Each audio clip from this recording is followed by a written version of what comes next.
এই সরকার তারা কিন্তু বাংলাদেশে যে একটা ঐতিহাসিক জুলাই এবং আগস্টে অভ্যুত্থান, এটা কিন্তু ছাত্র জনতার তাদের আত্মত্যাগ, এক কথায় তাদের জানকে বিসর্জন রেখে তারা অনেক পঙ্গুত্ব বরণ করে, অনেকে এক তারা চিরজীবনের জন্যে তাদের অঙ্গ হারিয়েছে।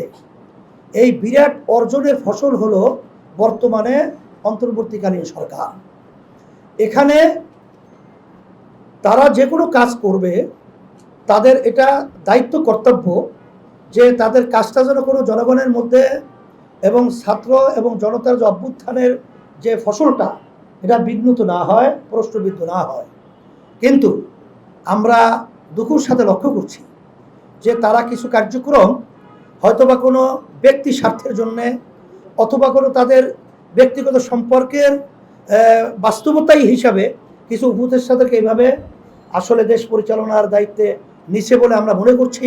কারণ অভ্যুত্থানে যারা নাকি ছাত্ররা মাঠে দায়িত্ব পালন করেছিল, তারা কিন্তু বলেছে যে তাদের এই যে কার্যক্রমটা তাদের সাথে পরামর্শ ভিত্তিক এবং তারা পরামর্শ ভিত্তিক এই কার্যক্রমটা করে নাই, এটা তারাও কিন্তু এই প্রশ্ন তুলেছে। বিধায় আমরা বলবো যে তাদের এর থেকে ফিরে আসা উচিত।